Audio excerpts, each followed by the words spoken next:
नमस्कार दोस्तों, ये video specially UP LT grade biology के लिए है। जैसा कि आप जानते हैं कि बायोलॉजी का सिलेबस 2 पार्ट्स में डिवाइडेड है, जूलॉजी एंड बॉटनी। और इस वीडियो में हम शुरू करने वाले हैं जूलॉजी वाले पोर्शन से, जो हमारा 5th टॉपिक है। प्रोकैरियोटिक और यूकैरियोटिक कोशिका, जंतु कोशिका की सूक्ष्म संरचना, कोशिकांगों के कार्य, गुणसूत्र के प्रकार, जीन की संरचना तथा आनुवंशिक कूट, समसूत्री एवं अर्धसूत्री कोशिका विभाजन। तो चलिए फ्रेंड्स, आपके सिलेबस का जो पॉइंट नंबर 5 है उससे हम शुरुआत करते हैं।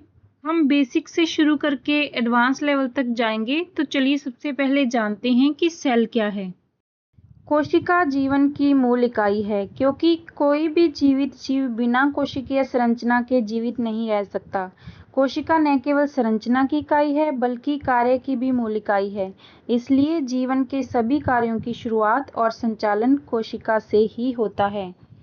कोशिका को क्या कहा गया है? संरचना की इकाई और कार्य की भी मूल इकाई कहा गया है।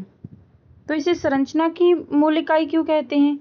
क्योंकि एक जीव का शरीर कोशिकाओं से मिलकर बना होता है, यानी कि जीव की संरचना कोशिकाओं की बनी है, इसलिए इसे संरचना की इकाई कहते हैं। और कार्य की इकाई क्यों कहते हैं? क्योंकि कोशिका में जो कार्य होते हैं उसी कार्य की बदौलत हमारी बॉडी भी काम करती है, इसलिए इसे कार्य की भी मूल इकाई कहा जाता है। एक जीवित वस्तु एक कोशिका से बनी हो सकती है, और जो एक कोशिका से बनी होती है उसे हम कहेंगे एक कोशिकीय जीव, या कई कोशिकाओं से बनी हो सकती है उसे कहते हैं बहुकोशिकीय जीव। बहुकोशिकीय यानी कि मल्टी सेल्युलर ऑर्गेनिज्म। अभी हम खुद की बात करें मनुष्य की, तो मनुष्य एक मल्टी सेल्युलर ऑर्गेनिज्म है। मनुष्यों के शरीर में लगभग 37.2 ट्रिलियन कोशिकाएं होती हैं। मनुष्य बहुकोशिकीय जीव होते हैं। और अगर हम यूनिसेलर ऑर्गेनिज्म देखें तो इसका एग्जाम्पल है यूग्लिना। यूग्लिना एक कोशिकीय जीव है। ऐसे ही और बहुत सारे जीव एक कोशिकीय होते हैं। आपको एग्जाम में भी क्वेश्चन पूछा जा सकता है कि निम्न में से कौन सा एक कोशिकीय है। उसमें बहुत सिंपल ऑप्शंस नहीं दिए होते, कुछ ऑप्शंस ऐसे होते हैं जो हमें कंफ्यूज कर देते हैं, इसलिए आपको पता होना चाहिए कि कौन से एग्जाम्पल यूनिसेलर के हैं और कौन से मल्टीसेलर के हैं। अब हम देखते हैं यूनिसेलर ऑर्गेनिज्म के कैरेक्टरिस्टिक्स। एक अकेली सेल है वो क्या कर सकती है? एक अकेली कोशिका स्वतंत्र रूप से अस्तित्व में रहने में सक्षम होती है, जीवन के सभी आवश्यक कार्यों को करने में सक्षम होती है। यूग्लिना के अलावा और भी बहुत सारी ऑर्गेनिज्म यूनिसेलर हैं, तो हम कुछ और एग्जांपल्स देख लेते हैं, जैसे कि अमीबा और क्लेमाइडोमोनास,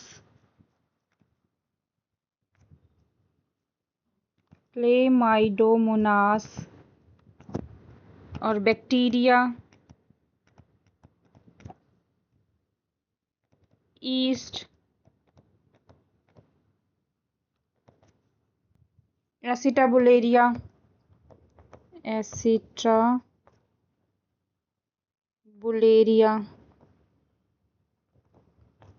ये भी यूनिसेलर हैं। फ्रेंड्स, हमें पता है कि जो मल्टीसेलर ऑर्गेनिजम्स होते हैं वो कई सेल के बने होंगे। तो किस तरह से बनते हैं चलिए देखते हैं। तो सबसे पहले जो सेल्स होती हैं वो मिलकर बनाती हैं टिश्यू, यानी कि वो बनाती हैं ऊतक, और ऊतक मिलकर बनाते हैं ऑर्गन्स यानी कि अंग, और अंगों से मिलकर बनता है ऑर्गन सिस्टम यानी कि अंगतंत्र, और ऑर्गन सिस्टम से बनेगी ऑर्गेनिज्म, यानी कि जो जीव है वो बन जाएगा। आई होप आपको समझ आ रहा होगा। और हम अब आगे बढ़ते हैं और देखते हैं कि कोशिका की खोज में कौन कौन से वैज्ञानिकों का योगदान है? जब कोशिका की खोज की बात आती है तो सबसे पहला नाम आता है रॉबर्ट हुक। कोशिका की खोज रॉबर्ट हुक ने की थी 1665 में।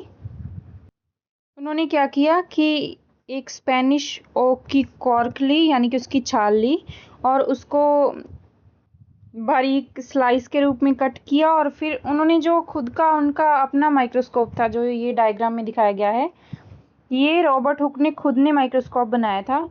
जब उन्होंने उसमें देखा तो उन्हें इस तरह के कंपार्टमेंट दिखाई दिए जो कि दिखने में मधुमक्खी के छत्ते के जैसे थे, और उन्होंने इसको नाम दिया सेल्यूली। क्या नाम दिया? सेल्यूली, जिन्हें हम आज सेल्स के नाम से जानते हैं। तो फ्रेंड्स, आपको याद रखना है कि कोशिका की खोज किसने की थी? तो रॉबर्ट हुक ने कोशिका की खोज की थी।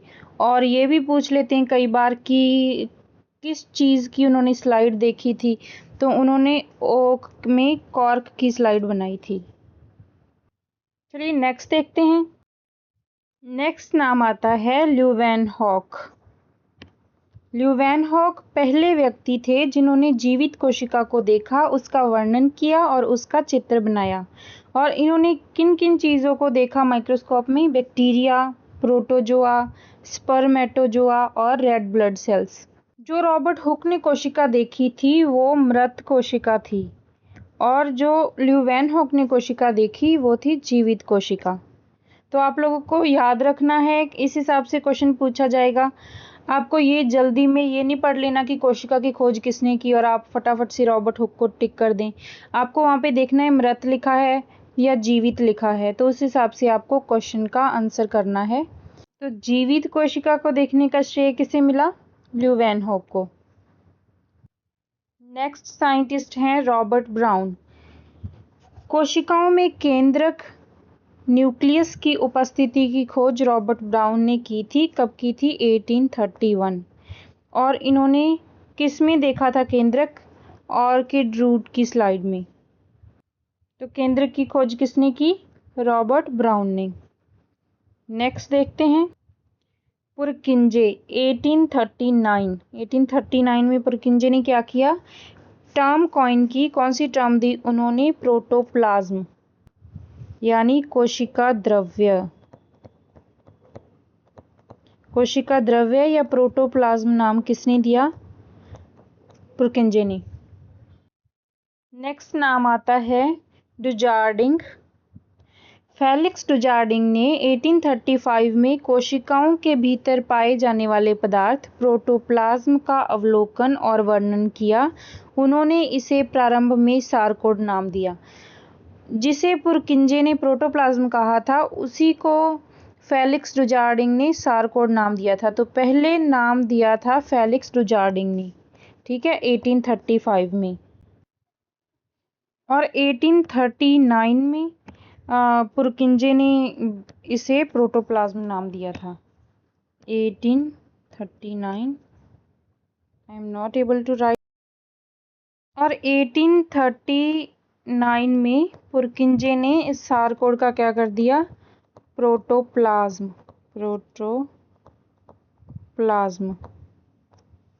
फ्रेंड्स, अब तक हमने जो भी साइंटिस्ट के नाम पढ़े, Robert Hooke, Leeuwenhoek, Robert Brown, Purkinje, Dujardin, ये सभी आपके एग्ज़ाम पॉइंट ऑफ व्यू से काफ़ी इम्पोर्टेंट है, तो आपको ये चीज़ें याद रखनी हैं।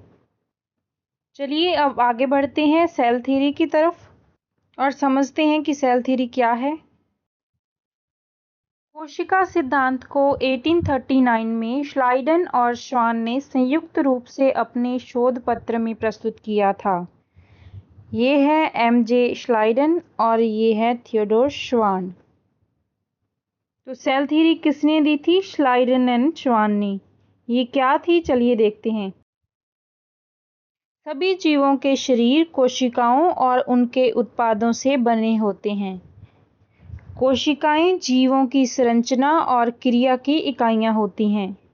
आपके पेपर में ऐसा क्वेश्चन आ सकता है स्टेटमेंट वाला, जिसमें पूछा गया हो कि निम्न में से कौन से सेल थ्योरी के स्टेटमेंट हैं? फ्रेंड्स, सेल थ्योरी में एक और नाम आता है रुडोल्फ विर्चो, और इन्होंने सेल थ्योरी को शेप दी और इनके अनुसार नई कोशिकाएं पहले से मौजूद कोशिकाओं के विभाजन द्वारा विकसित होती है।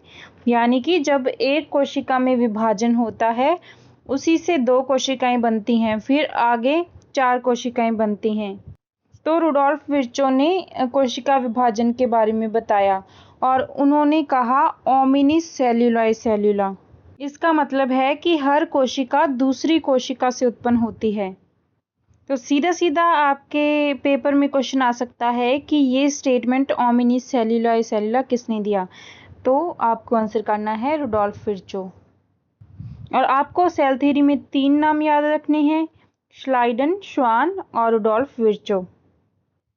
अब हम बात करते हैं प्रोकैरियोटिक सेल के बारे में। Characteristics of prokaryotic cell. सबसे पहले हम बात करेंगे न्यूक्लियर मटेरियल की। डीएनए नग्न होता है और विभिन्न रूप से कुंडलित होकर साइटोप्लाज्म में स्थित होता है। तो ये रहा डीएनए और ये कुंडलित डीएनए है और इसके चारों ओर किसी तरह का कोई न्यूक्लियर एनवेलप नहीं है। ये बिना न्यूक्लियर एनवेलप के है और ये साइटोप्लाज्म में स्वतंत्र होता है। ठीक है, इसे अक्सर जीनोफोर, नाभिकीय कण या न्यूक्लियोइड कहा जाता है। यह एक नग्न गुणसूत्र के बराबर होता है, इसलिए इसे प्रो गुणसूत्र या प्रो क्रोमोसोम भी कहते हैं। कई प्रोकैरियोट्स में अतिरिक्त छोटे वृत्ताकार डीएनए कण भी पाए जाते हैं जिन्हें प्लाज्मिड कहते हैं। ये रहे वृत्ताकार कण, ये कहलाते हैं प्लाज्मिड डीएनए। ठीक है, ये अतिरिक्त होते हैं, ये मुख्य जीनोम नहीं होता, ये अतिरिक्त होता है। प्लाज्मिड क्या काम करते हैं? प्लाज्मिड विशेष अतिरिक्त कारकों जैसे नाइट्रोजन स्थिरीकरण, प्रतिरोधकता यानी रेजिस्टेंस, प्रजनन क्षमता यानी फर्टिलिटी आदि को वहन करते हैं। तो ये यहाँ पे प्लाज्मिड का काम बताया हुआ है कि प्लाज्मिड किस काम आते हैं? नाइट्रोजन स्थिरीकरण में, प्रतिरोधकता में, जैसे बैक्टीरिया में किसी एंटीबायोटिक के प्रति रेजिस्टेंस होता है। ठीक है, और फर्टिलिटी फैक्टर भी इसी प्लाज्मिड डीएनए के कारण होता है। चलिए अब देखते हैं नेक्स्ट कैरेक्टर, सेल वॉल, कोशिका भित्ति। यह जीवाणुओं और नीले हरित जीवाणुओं यानी कि साइनोबैक्टीरिया में पाई जाती है, लेकिन माइकोप्लाज्मा या पीपीएलओ में अनुपस्थित होती है। जो ये सेल वॉल है, ये यहाँ पे बताया गया है कि किस में उपस्थित होती है और किस में अनुपस्थित होती है। हम जब मोनेरा किंगडम पढ़ते हैं तो उसमें हम पढ़ते हैं ये बैक्टीरिया, साइनोबैक्टीरिया और माइकोप्लाज्मा। तो ये सभी प्रोकैरियोट हैं, लेकिन कुछ प्रोकैरियोट ऐसे होते हैं जिनमें सेल वॉल होती है, कईयों में नहीं होती है। तो यहाँ पे बताया है बैक्टीरिया में और साइनोबैक्टीरिया में तो सेल वॉल होती है, लेकिन माइकोप्लाज्मा में नहीं होती। माइकोप्लाज्मा को ही पीपीएलओ कहा जाता है। पीपीएलओ यानी pleuro pneumonia like organism, pleuro pneumonia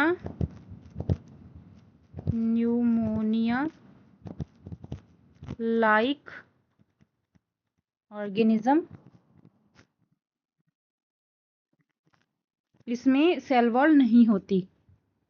चलिए बढ़ते हैं नेक्स्ट कैरेक्टर की ओर, फ्लैजिला एंड फिम्बरी। फ्लैजिला केवल कुछ ही जीवाणुओं में पाए जाते हैं। जीवाणुओं के फ्लैजिला एकल तंतु सिंगल स्टैंडर्ड के होते हैं, जबकि यूकैरियोट्स के फ्लैजिला 11 तंतु के होते हैं। तो ये हमें याद रखना है कि प्रोकैरियोट में कैसे होंगे फ्लैजिला? सिंगल स्टैंडर्ड, और यूकैरियोट में 11 तंतु के होते हैं। 11 तंतु में इसका 9+2 अरेंजमेंट होता है। जब हम यूकैरियोटिक सेल पढ़ेंगे तब इसको देखेंगे। यहाँ पे आप डायग्राम में देख सकते हैं, ये 3 फ्लैजिला दिखाए गए हैं। कुछ जीवाणुओं में गैर गतिशील उपांग जैसे पिलाई या फिम्ब्रिया कहा जाता है भी पाए जाते हैं। ये संरचनाएं संलग्नक, अटैचमेंट, एग्जाम्पल नाइजीरिया गोनोरी, और संयुग्मन, कॉन्जुगेशन, एग्जाम्पल एशेरिकिया कोलाई में भाग लेती है। इसका मतलब है कि जो ये पिलाई पाए जाते हैं ये कई काम आते हैं। अगर हम नाइजीरिया गोनेरी का एग्जाम्पल लें तो इसमें पिलाई अटैचमेंट के काम आता है। ठीक है। और अगर हम एशेरिकिया कोलाई को देखें तो इसमें क्या आता है, इसमें कॉन्जुगेशन के काम आता है पिलाई। और यहाँ पे डायग्राम में दिखाया है, ये रहा फिम्बरी, ये जो छोटे छोटे प्रेजेंट हैं। Next and fourth character, photosynthetic thylakoids, प्रकाश संश्लेषी थाइलेकॉइड।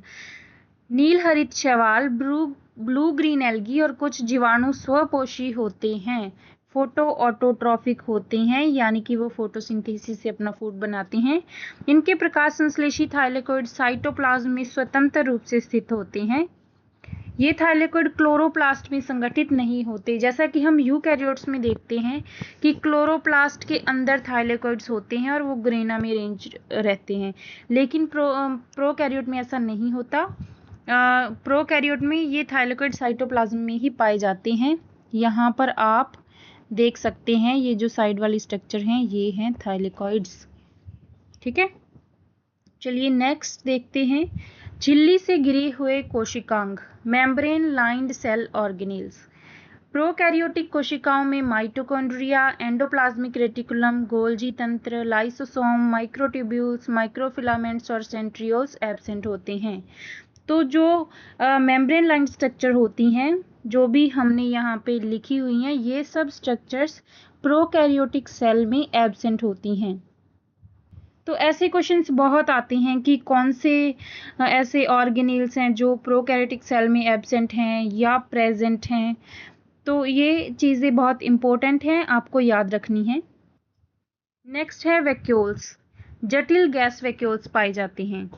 प्रोकैरियोट्स में कैसे वैक्यूल्स होंगे, गैस वैक्यूल्स। नेक्स्ट चलते हैं राइबोसोम्स। राइबोसोम 70S के होते हैं, जबकि यूकैरियोट्स में 80S पाए जाते हैं। इसी प्रकार के 70S राइबोसोम यूकैरियोट के क्लोरोप्लास्ट और माइटोकॉन्ड्रिया के भीतर भी पाए जाते हैं, ठीक है। तो प्रोकैरियोट में कैसे होंगे राइबोसोम, 70S टाइप के, और यूकैरियोट्स में होते हैं 80S टाइप के। इसी के साथ यूकैरियोट के जो क्लोरोप्लास्ट और माइटोकॉन्ड्रिया होते हैं उसमें भी 70S राइबोसोम्स होते हैं। अगर कहीं आपको क्वेश्चन में ये देखने को मिले कि यूकैरियोट्स में किस तरह के राइबोसोम्स होते हैं, तो एकदम से हम 80S नहीं लगाएंगे, हम ये भी याद रखेंगे कि जो यूकैरियोट के क्लोरोप्लास्ट और माइटोकॉन्ड्रिया है उसमें 70S राइबोसोम्स भी होती हैं। तो शायद ऑप्शन में आपको ये भी दिया होगा कि 80S 70S and both 80 and 70S, तो बोथ वाला ऑप्शन यूकैरियोट के अकॉर्डिंग हमें सही करना है। लेकिन अगर प्रोकैरियोट का पूछा जाए तो प्रोकैरियोट में 70S राइबोसोम्स होते हैं। एक आवरण तंत्र, वन एनवेलप सिस्टम।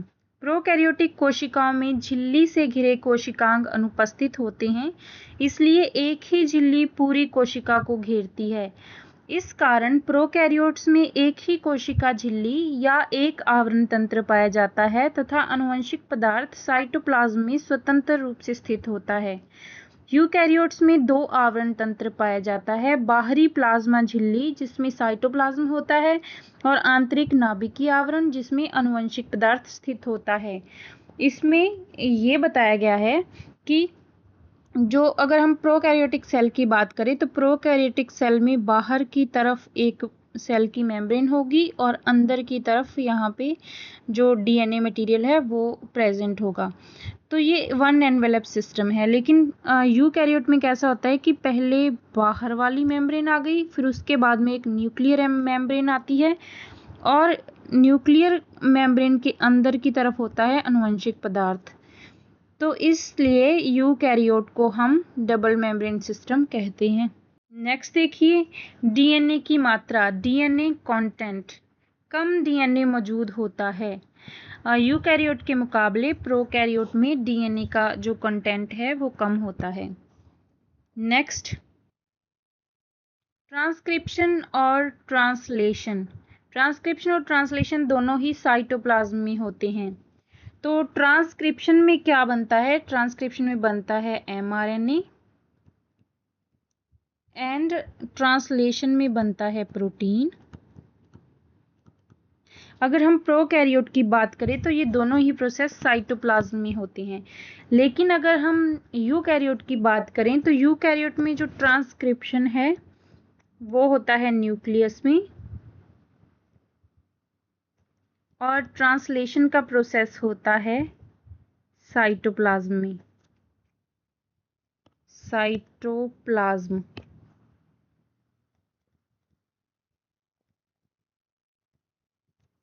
ये भी काफी इम्पोर्टेंट टॉपिक है, इससे भी क्वेश्चन पूछे जाते हैं। रेस्पिरेटरी एंजाइम्स, श्वसन एंजाइम। श्वसन एंजाइम्स मान्यतः कोशिका झिल्ली के संपर्क में पाए जाते हैं, जो प्लाज्मा मेम्ब्रेन है उसके साथ लगे होते हैं ये रेस्पिरेटरी एंजाइम्स। फ्रेंड्स, ये वीडियो आपके एग्ज़ाम पॉइंट ऑफ व्यू से काफ़ी बेनिफिशियल है। आज की वीडियो में हम इसी टॉपिक तक पढ़ेंगे, इससे आगे हम इससे रिलेटेड क्वेश्चन सॉल्व करेंगे। आगे आने वाली वीडियो में हम नेक्स्ट टॉपिक पे चर्चा करेंगे। सिलेबस के अकॉर्डिंग जो अपना टॉपिक चल रहा है हम उसी पे बात करेंगे, और आगे हम यूकैरियोटिक सेल के बारे में देखेंगे। उसके बाद में धीरे धीरे करके सभी टॉपिक्स क्लियर करेंगे, सेल डिवीज़न पढ़ेंगे। तो फ्रेंड्स, हमारे साथ बने रहने के लिए आप चैनल को सब्सक्राइब करें, वीडियो को लाइक ज़रूर करें, और आप कमेंट बॉक्स में अपनी सजेशंस भी दे सकते हैं। और अगर आपको कोई क्वेरी है, कोई क्वेश्चन पूछना है तो आप पूछ सकते हैं। If you want a group discussion then I will create a Telegram group, let me know in the comment section. चलिए शुरू करते हैं क्वेश्चंस। कोशिका की खोज किसने की थी? श्वान, श्लाइडन, रॉबर्ट हुक, पुरकिंजे। डेफिनेटली आपको ये क्वेश्चन आता है और इसका आंसर है रॉबर्ट हुक। नेक्स्ट क्वेश्चन है, जीवित कोशिका का सबसे पहले अवलोकन किसने किया? Leeuwenhoek, Robert brown, Robert Hooke, पुरकिंजे। तो फ्रेंड्स, कई बार हम ध्यान नहीं देते, हम ये नहीं देखते कि यहाँ पे जीवित कोशिका लिखा हुआ है, हम झट से रॉबर्ट हुक को देखते ही उसको टिक कर देते हैं। लेकिन आपको क्वेश्चन ध्यान से पढ़ना है। यहाँ पे पूछा हुआ है जीवित कोशिका का सबसे पहला अवलोकन, तो इसका आंसर आएगा ल्यूवेनहॉक। अगर डायरेक्ट पूछा जाए कि कोशिका को किसने देखा या कोशिका की खोज किसने की, तब हम रॉबर्ट हुक को टिक करेंगे, और अगर जीवित कोशिका का पूछा गया तो ल्यूवेनहॉक को टिक करेंगे। ओके, नेक्स्ट थर्ड क्वेश्चन है, पौधों में कोशिकाओं की संरचना और संगठन का अध्ययन कर कोशिका सिद्धांत का पहला भाग किसने प्रस्तावित किया? कोशिका सिद्धांत, सेल थ्योरी के बारे में इन्होंने पूछा है कि किसने प्रस्तावित किया। तो सेल थ्योरी में हम 3 साइंटिस्ट के नाम पढ़ते हैं, श्लाइडन, श्वान एंड रुडोल्फ विर्चो। तो यहाँ पे ऑप्शन में दिया श्वान, श्लाइडन, विर्चो एंड हुक। तो अब इसका सही आंसर कौन सा होगा? तो अगर हम ध्यान से पढ़ें तो यहाँ पे लिखा है पौधों में कोशिकाओं की संरचना और संगठन। तो पौधों के बारे में अगर पूछा गया है तो इसका आंसर होगा श्लाइडन। ठीक है, नेक्स्ट हम चलते हैं क्वेश्चन पे। पशु ऊतकों पर अध्ययन करके कोशिका सिद्धांत का दूसरा भाग किसने दिया? तो यहाँ पे भी सेल थ्योरी पूछी गई है, कोशिका सिद्धांत, पर यहाँ पे दिया हुआ है पशु ऊतक। तो इसमें क्या आंसर होगा? श्लाइडन, विर्चो, श्वान, ल्यूवेनहॉक। तो यहाँ पे आंसर होगा श्वान। पशु ऊतकों के लिए क्या आएगा? श्वान, और प्लांट्स के लिए आएगा श्लाइडन। ओके, नेक्स्ट क्वेश्चन पे चलते हैं। ओमिनी सेल्यूलॉय सेल्यूला हर कोशिका दूसरी कोशिका से उत्पन्न होती है, किसने कहा? श्वान, विर्चो, हुक या ब्राउन? तो ये आपको पता है, इसका आंसर है विर्चो। तो अगर सेल थ्योरी के रिलेटेड क्वेश्चन आई और उसमें ये पूछा जाए ओमिनी सेल्यूलर सेल्यूला या फिर कोई सेल डिवीजन के बारे में पूछा जाए तो वहाँ पे आंसर होगा विर्चो। नेक्स्ट क्वेश्चन है, कोशिका का नाभिक न्यूक्लियस किसने खोजा? तो न्यूक्लियस की खोज किसने की, बताइए ज़रा। ब्राउन, श्वान, श्लाइडन और ल्यूवेनहॉक। तो इसका आंसर होगा रॉबर्ट ब्राउन। नेक्स्ट क्वेश्चन की ओर चलते हैं। क्वेश्चन नंबर 7, कोशिका द्रव्य प्रोटोप्लाज्म शब्द का प्रयोग सबसे पहले किसने किया? पुरकिंजे, ब्राउन, श्वान या हुक? तो इसका आंसर रहेगा पुरकिंजे। नेक्स्ट क्वेश्चन, आधुनिक कोशिका सिद्धांत में किस तथ्य को जोड़ा गया है? डीएनए और आरएनए कोशिका के आनुवंशिक पदार्थ हैं। सभी कोशिकाएं पूर्व विद्यमान कोशिकाओं से उत्पन्न होती हैं। कोशिका जीवन की संरचनात्मक एवं क्रियात्मक इकाई है। सभी विकल्प सही हैं। तो इसमें आंसर रहेगा डी, सभी विकल्प सही हैं। फ्रेंड्स, आई होप आपको वीडियो पसंद आया होगा। वीडियो को लाइक करें और इसी तरह से अपने कॉन्सेप्ट्स क्लियर करने के लिए बने रहें कंक्रीट लर्निंग के साथ। Thanks for watching.